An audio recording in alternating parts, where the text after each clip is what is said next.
Puji nama Tuhan, salam sejahtera di dalam kasih Tuhan Yesus Kristus yang mengasihi kita semua. Dan selamat datang bagi saudara yang baru pertama kali hadir dalam ibadah pagi di tempat ini. Kiranya Tuhan Yesus memberkati. Jika ada yang baru pertama kali hadir supaya kita bisa saling mengenal, kami mohon saudara tidak keberatan boleh berdiri sebentar. Jika ada yang baru pertama kali hadir, ada? Di tengah, sebelah kiri kanan ada? Baik, jika tidak ada kita segera akan masuk dalam pemberitaan firman Tuhan. Mari kita akan membaca dan membuka Alkitab kita masing-masing.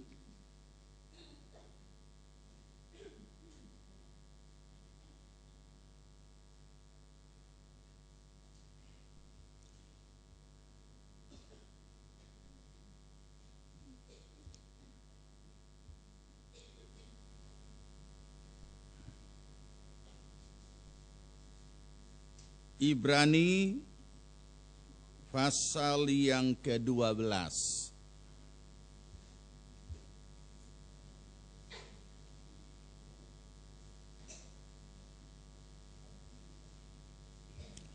Kitab Ibrani pasal 12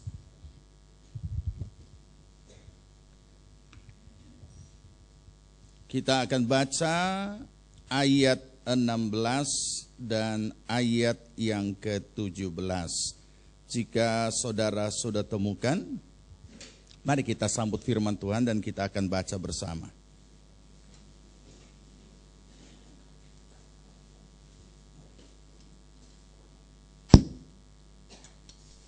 Ibrani 12 ayat 16 dan ayat 17. Kita baca.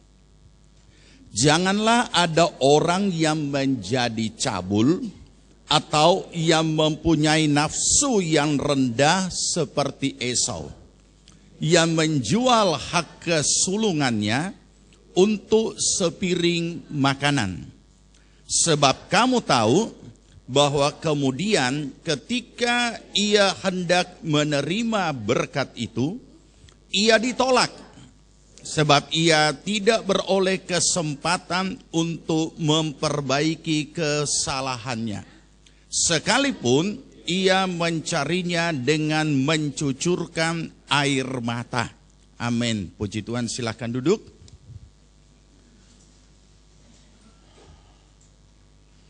Melalui ayat firman Tuhan yang sudah kita baca, mari kita akan belajar tentang iman dan kesempatan.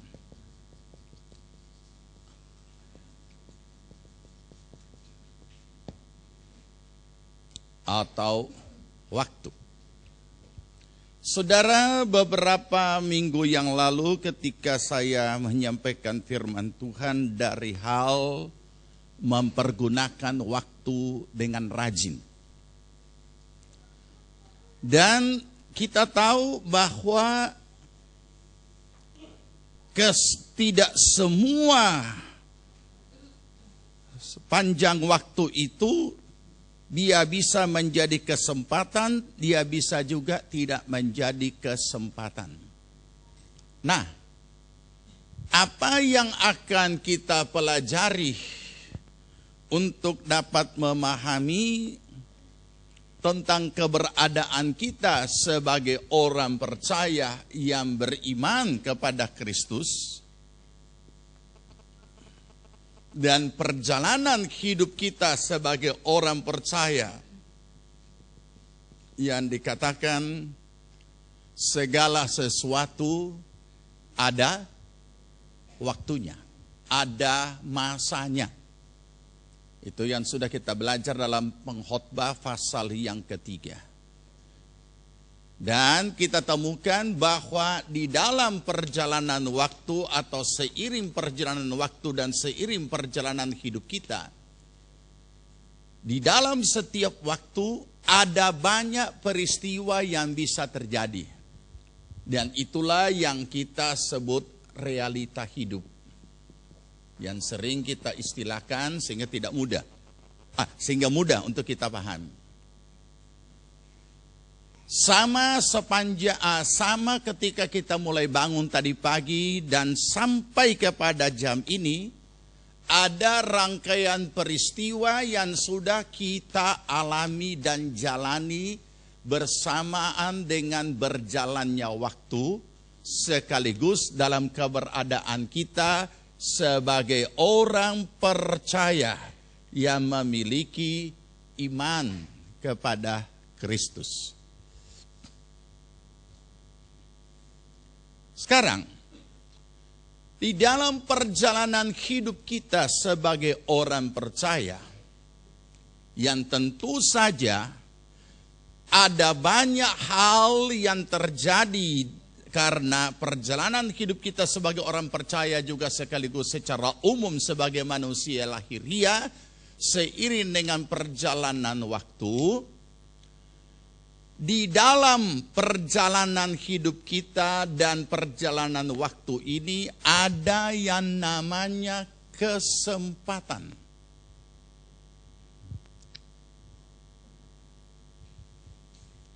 Setiap kesempatan itu menunjukkan batas-batas waktu.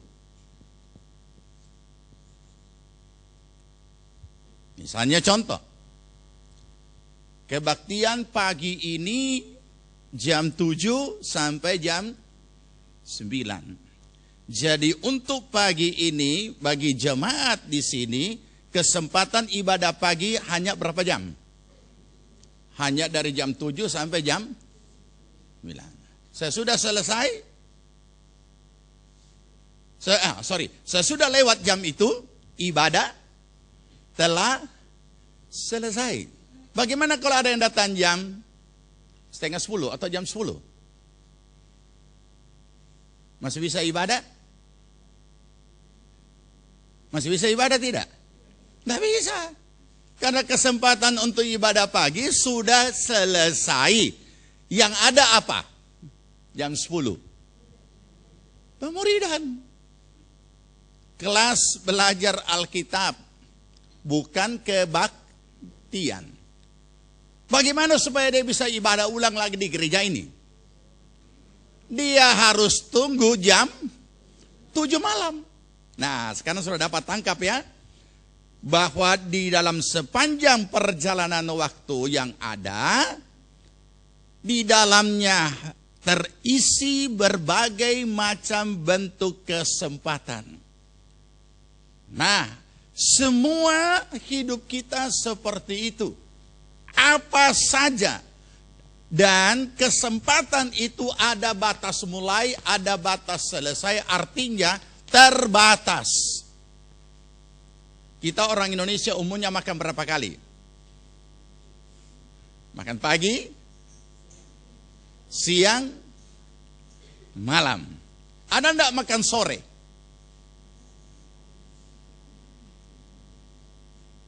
Boleh enggak makan sore? Boleh. Tetapi kalau tiap hari selalu seperti itu, lama-lama apa? Sakit mah. Karena di waktu dia makan, dia tidak makan. Jadi makanya saudara, ada waktunya. Jam berapa kita sebut makan pagi? Jam 12? Bukan, jam 12 bukan makan pagi. Kalau dia makan, kenapa? Oh iya, soalnya tadi kita belum sarapan, jadi ini baru. Ini bukan, memang dia belum makan. Tadi pagi belum sarapan, sekarang dia baru pertama kali dari pagi, baru ini jam dia makan. Tetapi sudah jam 12 dan jam 1, tetap namanya makan siang. Bagaimana kalau tiap hari, tiap pagi tidak makan? Nah, banyak orang gila dengan segala petunjuk diet dan lain sebagainya, bahkan tidak makan pagi. Makan pagi itu sangat penting daripada makan malam. Jangan dibalik, saudara. Mau jadi kurus, makan, nggak bisa. Nanti kita jadi bodoh kalau kita tidak makan pagi. Ya, mau pakai pikiran, mau pakai tenaga, mau pakai segala untuk bekerja sepanjang hari, dia butuh makanan. Kalau malam tinggal, tapi ini tidak. Malam makan basar. Tidak heran bangun tambah basar. Bayangkan nih, habis isi terus dia mengeram. Ya, tidak keluar energi lagi, tidak ada lagi pembakaran. Jadi jangan sekali-kali tidak sampai sarapan, jangan. Ya, lebih baik tidak ada makan malam daripada tidak sarapan. Nah, saudara, jadi jelas ada waktunya. Walaupun kita boleh makan sepanjang hari, tetap namanya ada makan pagi, makan siang, makan malam. Ada batas waktunya. Ya, makanya kalau ada satu acara, seminar, itu sangat jelas. Jam sekian sarapan pagi, habis itu ada snack lagi jam 10, makan siang, nanti jam 4 ada snack lagi, malam makan, dan seterusnya. Itu adalah kejadian hari-hari. Tapi kejadian hari-hari yang kita alami bukan hanya soal makan. Ada banyak hal. Semuanya ada patokan-patokan waktu itu. Di dalamnya ada kesempatan bagi kita. Apa saja? Kita mau bilang apa? Bicara soal belajar, sekolah, pendidikan juga sama. Usia sekian sampai sekian SD. Atau sebelumnya itu usia sekian sampai sekian playgroup. Usia sekian sampai sekian TK. Usia sekian sampai sekian SD. Bagaimana kalau kita yang sudah besar ini duduk di playgroup? Hah? Jangan kan di playgroup, di TK, apalagi di playgroup yang masih malai-malai ludah. Ya kan, tidak mungkin. Jadi semua ada batasan waktu dan tidak bisa lagi. Kalau toh kita mau seperti itu, nah itu berarti ya maklumlah ada yang kurang genap. Dia punya bahasa halus, ada yang kurang. Kenapa begitu? Ya sepertinya kurang genap ya. Kita pandai juga orang membuat satu istilah kurang genap. Nah, saudara, kita orang percaya menjalani perjalanan hidup kita. Apa yang paling berharga yang ada dalam hidup kita sebagai orang percaya, atau apa yang paling berharga di dalam iman kita dengan segala apa yang kesempatan yang ada yang Tuhan berikan bagi kita? Mari kita renungkan ayat firman Tuhan yang kita baca tadi. Itu ayat terdapat di dalam perjanjian baru kitab Ibrani, yang mengingatkan kita pada peristiwa Esau. Nah, kita sudah tahu itu dari sekolah minggu. Sekalipun ada guru-guru sekolah minggu yang terlalu berani menjelaskan peristiwa Yakub dan Esau dengan mengatakan Esau menjual hak kesulungannya hanya dengan semangkuk sup kacang merah. Saya baca di Alkitab tidak pernah ditulis kacang merah. Ada yang lebih berani, rupanya dari Sulawesi, sup brendebon. Dari mana dia tahu sup brendebon? Guru-guru sekolah minggu dari Sulawesi lebih berani menafsirkan sup brendebon. Nah, kalau sup brendebon pasangannya apa? Pasangannya apa? Pasti kaki babi toh. Sedangkan kaki babi haram.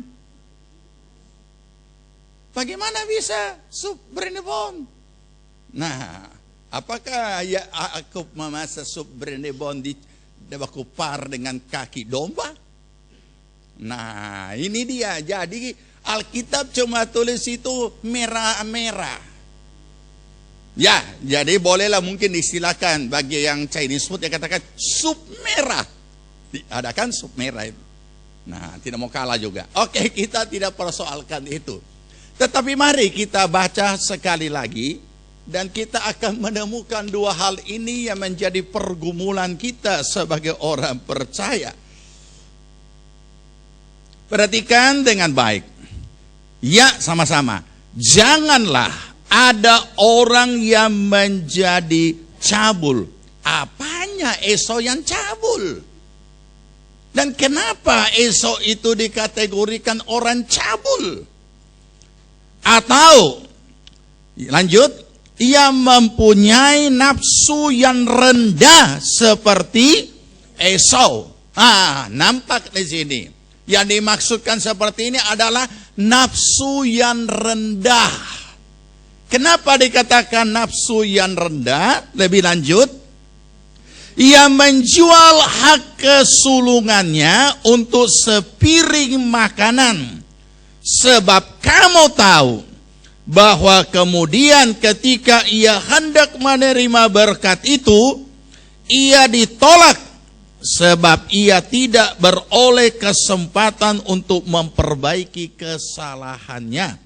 Sekalipun ia mencari dengan mencucurkan air mata. Inilah Esau. Inilah peristiwa itu. Nanti kita bisa baca sendiri dalam kitab Kejadian peristiwa itu. Di dalam kitab Kejadian dikisahkan di situ bahwa pada suatu hari Yakub sedang masak. Dan kemudian Esau pulang dengan kelelahan dan di dalam kondisi yang sangat capek. Kemudian dia minta makan. Ya, baik, mungkin daripada nanti salah lagi kita mengartikan itu, mari kita buka Alkitab kita.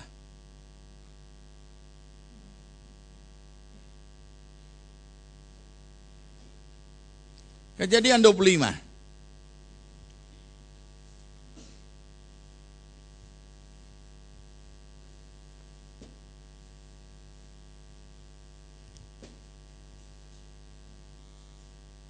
Kita harap tuh sudah tahu dari sekolah minggu, tapi siapa tahu guru sekolah minggu tak salah cerita, lebih baca.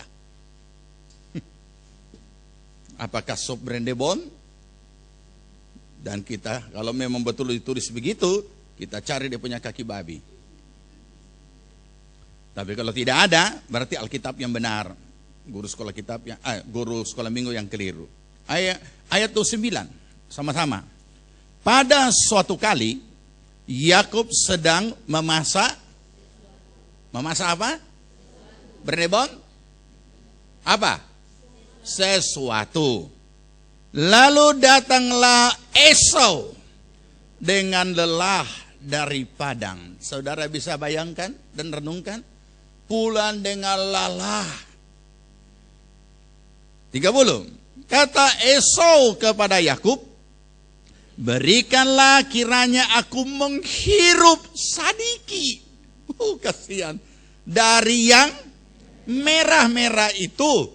Karena aku lelah. Itu sebabnya namanya disebutkan Edom. Nah, saudara. Ini dulu. Saudara tahu kalau orang lelah. Rupanya dia punya lelah ini bukan cuma haus. Orang lelah, berkeringat, biasanya haus. Tetapi ini bukan hanya haus, tetapi lapar. Kenapa kita bisa lelah? Setiap orang yang kerja banting tulang pasti lelah. Dan Esau seorang pemburu. Tapi Esau juga Alkitab katakan seorang peladan. Kalau kita baca ayat-ayat itu, aneh ya. Nah, ini yang perlu kita pahami. Ia seorang peladan, ia juga seorang pemburu. Anehnya, kenapa ia tidak punya hasil ladang yang merah-merah itu? Tentu kalau saya katakan lagi, kenapa ia tidak punya hasil berendebon? Salah lagi. Pokoknya kita kutip saja Alkitab yang merah-merah itu. Dan begitu dia sampai, dia temukan, aduh, jangankan masakan sedap. Saudara tahu kalau orang masuk ke warung, hanya ada dua. Memang betul-betul sedap itu warung, itu restoran, itu rumah makan, masakannya. Atau yang makan lagi sedang lapar. Kalau kita lagi sedang lapar, yang tidak sedap juga jadi sedap. Dan habis tidak sisa. Dia lapar. Dan dia sangat kepingin itu. Dan dia minta. Salahkah? Biasa-biasa saja hal ini. Apa salahnya? Orang lapar, orang mau makan, hal umum. Kalau orang lelah. Tetapi tidak semudah itu bagi Yakob. Mau makan free? Oh, tidak, tunggu dulu. Ini kesempatan. Ini kesempatan. Ya. Maka apa kata Yakob? Banyak orang melihat peluang tapi ia tidak, dia membiarkan peluang itu lewat. Saudara, orang yang sukses itu adalah orang yang pandai menangkap peluang dan menjalani peluang yang ada. Kita baca lebih lanjut. 31. Tetapi kata Yakub, jualah dahulu kepadaku hak kesulunganmu. Saudara, apa itu hak kesulungan? Hak kesulungan bagi anak sulung di dalam kalangan orang Yahudi, selain ia punya hak untuk menerima warisan. Kalau bicara warisan berarti bicara tentang apa? Kalau kita bicara warisan, kita tidak hanya bicara soal harta benda dalam berbagai bentuknya, tapi itu bicara soal masa depan. Selain warisan, ia juga punya hak kepemimpinan. Karena itu adalah hak daripada anak sulung. Saudara, sebenarnya Esau bisa menolak. Apa nilai daripada dia tidak minta satu mangkuk loh. Dia tidak minta satu mangkok. Banyakkan lagi pengkhotbah hanya dengan semangkuk. Saya lagi pernah juga bahkan baca di internet, Esau menjual hak kesulungannya hanya dengan semangkuk sup kacang merah. Waduh. Dia tidak minta satu mangkok. Apa yang kita baca tadi? Kasih sedikit kita hirup. Aduh, kasihan.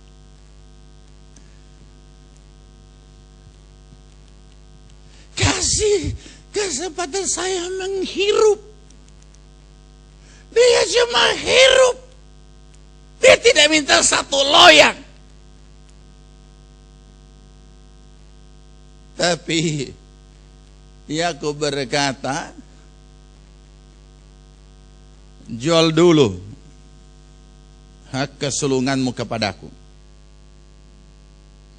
Apa nilainya Mbak Isap sedikit itu masakan? Apa yang bisa dihirup? Satu loyang bisa dikatakan menghirup. Satu mangkok bisa kita katakan menghirup. Apa yang bisa kita katakan kategori menghirup?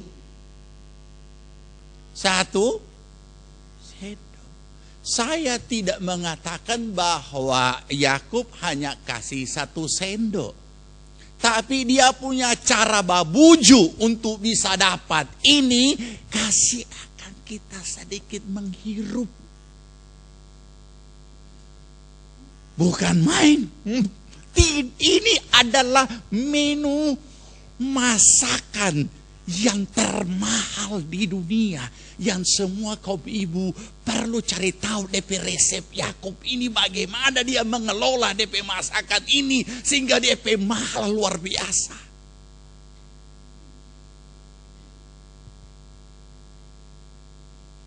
Waktu di Malaysia semua lapar. Dekat di restoran, dapat lihat tuh di meja ada menu.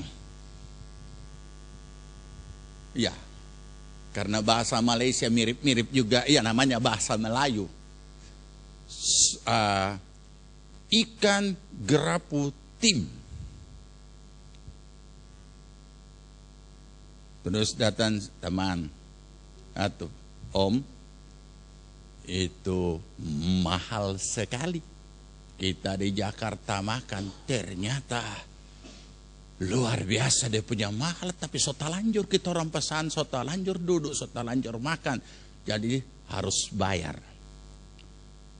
Dulu ada, kita disebut ada istilahnya. So saya tanya, apakah ikan apakah itu? Kalau kita orang disuruh setengah, sunu. Sudahlah, cuma sunu. Mau bayar ada yang juta, tidak usah, tidak jadi. Di sana cuma dibikin ikan garam di lu. Nah, saudara, itu tidak jadi makan ikan tim karena mahal. Tapi ini berapa harga? Apakah benar supnya Yakub ini mahal? Atau Esau yang menganggap hak kesulungannya murahan? Mari kita lihat ayat yang berikut. Jadi hati-hati kita. 32. Apa jawab Esau ketika ini Yakub menyampaikan, juallah dulu, jual dulu. Dia tidak katakan makan dulu ini sop gampang baku atur di belakang. Tidak, jual dulu kepadaku hak kesulunganmu, baru dapat ini kamu hirup. Saud Esau apa? 32. Sebentar lagi aku akan mati. Apakah gunanya bagiku hak kesulungan itu?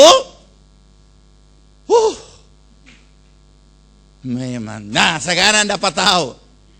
Supnya Yakub yang mahal atau Esau yang menganggap hak kesulungannya murahan?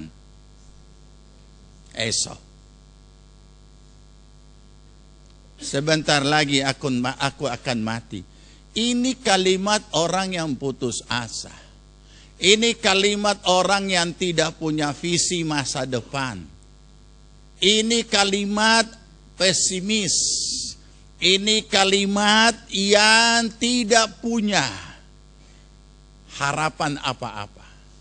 Sebentar lagi aku mati. Kenapa dia punya keadaan seperti ini?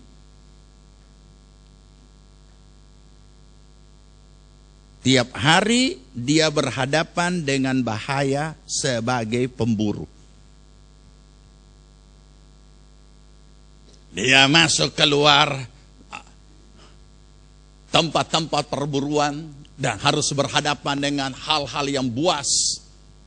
Dan dia anggap inilah hidupku. Tidak ada gunanya itu. Sebentar lagi aku mati. Saudara, Setiap orang pasti akan mati. Kecuali Tuhan izinkan menunggu sampai kedatangan Tuhan. Itu sebabnya karena kita tahu satu kali kelak kita akan mati, maka kita tahu betapa berartinya waktu hidup di dunia ini.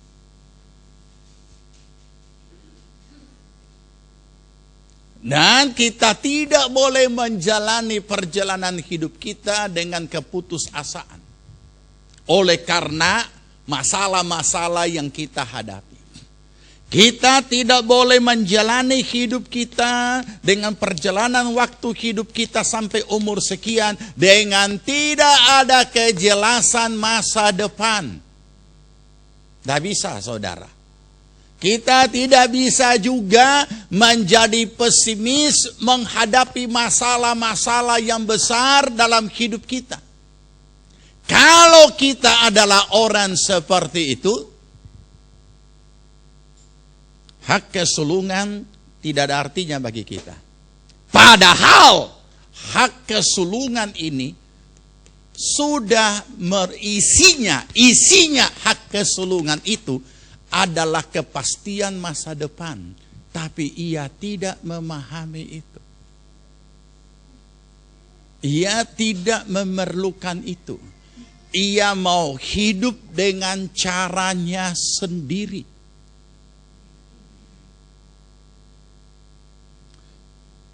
Setiap kita orang percaya yang memiliki iman di dalam Kristus tidak boleh meremehkan apa yang sudah kita peroleh dari Tuhan sebagai hak iman kita. Pertama-tama adalah keselamatan, hidup yang kekal yang sudah kita peroleh di dalam Yesus Kristus. Ini urusan akhirat, urusan masuk surga. Yang kedua, apa yang kita peroleh daripada Tuhan? Nanti sebentar kita baca ayatnya, saya jelaskan dulu. Hal yang ada di dalam dunia ini, yaitu sekarang dan yang akan datang atau masa depan. Apa yang Tuhan sediakan? Kepastian tentang hidup yang diberkati, kepastian tentang masa depan yang penuh harapan, dan ini hal yang berharga dan bukan murahan sekalipun diberikan dengan gratis. Apakah ini tidak ada artinya bagi kita?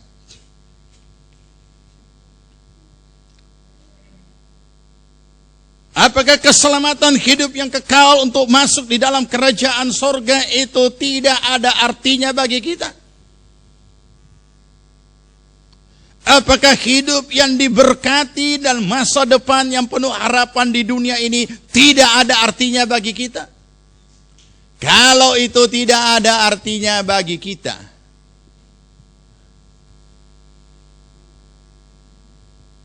maka dengan sangat mudah kita akan juga hidup seperti Esau.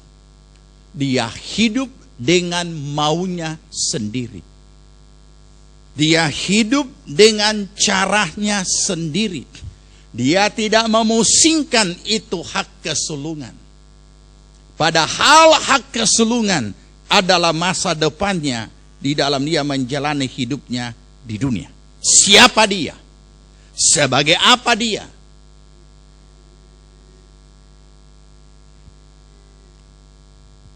Mari kita renungkan, saudara. Ada begitu banyak kesempatan-kesempatan yang Tuhan berikan di dalam kehidupan kita sebagai orang percaya untuk menikmati segala sesuatu yang Tuhan sudah sediakan sebagai hak daripada diri kita sebagai orang percaya. Tetapi aneh, ini kita anggap tidak ada nilainya. Kita mau dengan cara kita sendiri. Saudara tahu bagaimana Esau menjalani hidupnya? Tiap hari lelah.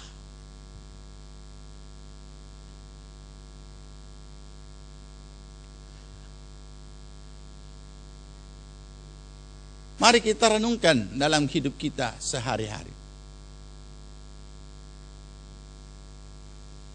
Sebagai orang percaya, sebagai manusia lahiriah, tidak ada orang, siapapun dia, yang tidak lelah. Mungkin saudara berkata, tidak terlalu sulit saya menjalani hidup. Saya tidak usah banting tulang, saya tidak lelah. Tetapi, saya mau tanya, mungkin fisik saudara tidak lelah, saudara bukan buruh pelabuhan yang angkat karung. Tapi apakah hati saudara tidak lelah? Dengan problem-problem yang saudara alami? Apakah pikiran saudara tidak lelah dengan masalah-masalah yang sedang saudara hadapi? Dan kondisi-kondisi yang seperti ini justru seharusnya kita sadar bahwa hak kesulungan itu justru adalah masa depan yang telah Tuhan sediakan untuk di sorga dan masa depan yang Tuhan sudah sediakan di bumi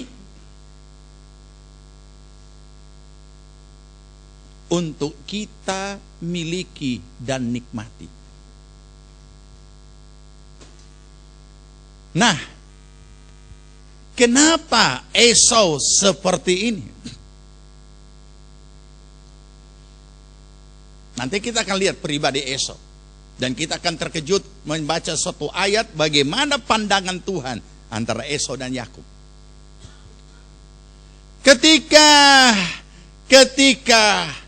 Yakub berkata, juallah dulu hak kesulunganmu, baru dapat makanan ini. Kita sudah baca tadi, apa gunanya? Hak kesulungan itu bagiku tidak ada gunanya, sebentar lagi aku akan mati. Apakah Yakub hanya begitu saja?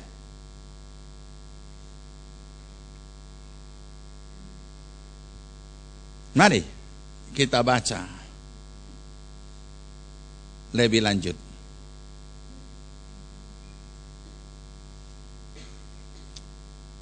Kejadian 25 tadi.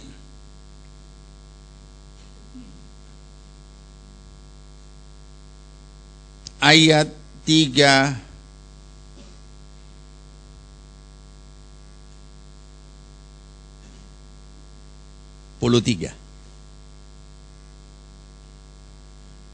Ini Yakub bukan sembarang orang. Langsung dia kasih? Oh, tidak. Tiga. Mari sama-sama. Ya, kata Yakub, bersumpahlah dulu kepadaku. Kasihan. Maka bersumpahlah ia kepada Yakub, dan dijualnyalah hak kesulungannya kepadanya. Lalu Yakub memberikan roti dan masakan kaca merah itu kepada Esau. Ia makan dan minum, lalu berdiri dan pergi. Demikianlah Esau memandang ringan hak kesulungannya. Ya, karena ada ditulis kaca merah, dia bilang berendebon. Nah, saudara, terjadi transaksi, tapi dulu belum ada notaris. Jadi transaksinya pakai apa? Sumpah. Saya sudah sumpah, baru nikmati ini makanan. Sumpah selesai, terjual sudah. Jual dulu baru boleh makan. Nah, saudara yang dikasihi Tuhan, Alkitab menulis, demikianlah Esau memandang ringan hak kesulungan itu. Inilah pribadi Esau. Dia tidak menghargai hak kesulungan ini.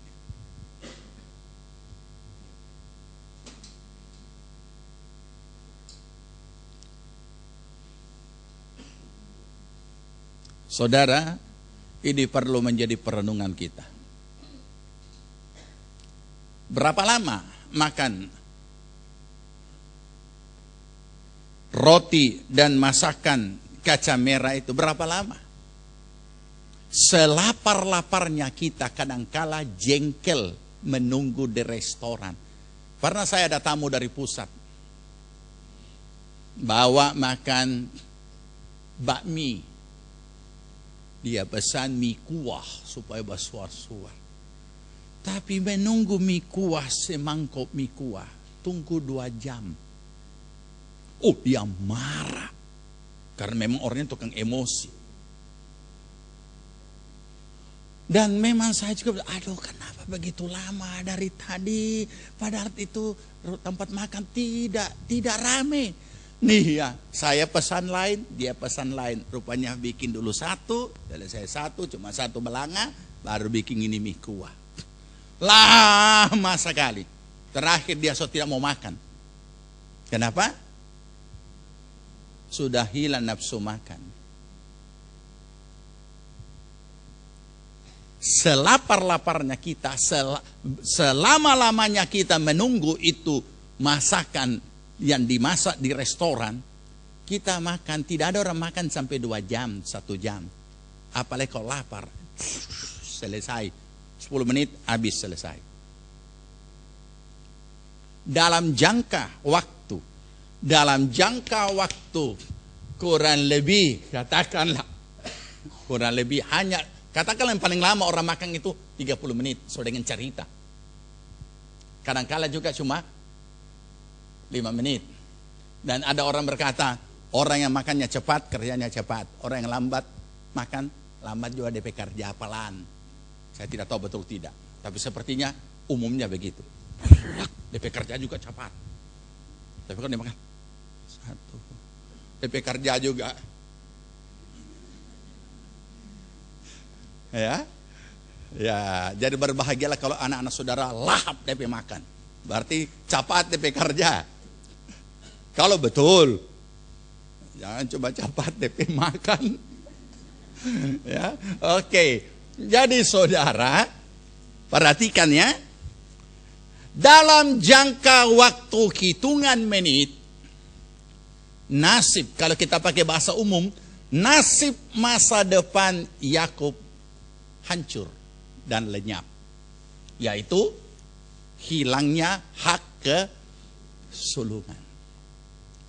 Saya yakin saudara masih sempat ingat apa yang sudah dikhotbahkan oleh Ibu Gembala. Kecepatan iblis bergerak begitu cepat. Bukan cuma menggarap saudara atau menggarap orang-orang percaya begitu cepat. Dia pulang pergi buat laporan kepada Lucifer begitu cepat. Laporan dan perintah baru, laporan dan perintah baru, laporan dan perintah baru. Apalagi cuma menjangkau orang-orang manusia. Nah, jadi jangan kita lupa apa yang Efesus katakan. Supaya kita hidup bijaksana dan mempergunakan waktu yang ada, memperhatikan dengan seksama bagaimana kita hidup, supaya waktu yang ada di dalam kehidupan kita ini, kita melihat ada kesempatan apapun bentuknya yang Tuhan sediakan, ini tidak hanya lenyap dan hancur begitu saja. Esau masa depannya ada pada hak kesulungan. Tapi dalam hitungan menit semuanya berubah. Tidak usah jauh-jauh. Saya kasih contoh konkret. kita semua yang sedang bekerja,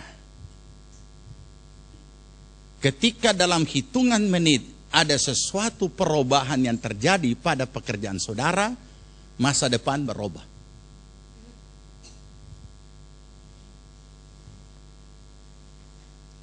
Mari kita renungkan peristiwa hari-hari yang mulai dari buka mata sampai mau tidur dengan orang-orang yang ditangkap, tangkap. Kemudian diadili, kemudian pada akhirnya divonis. Divonis apa? Masuk penjara. Langsung berubah kan masa depan itu. Seluruh usahanya, semua keluarga berubah.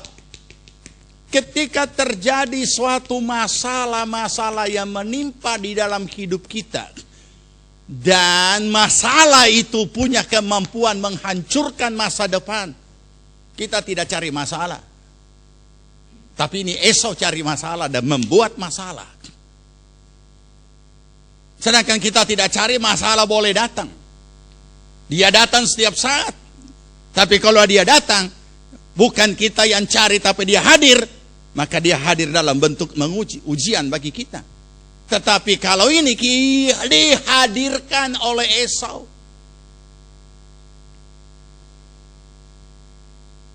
Saudara yang dikasihi Tuhan,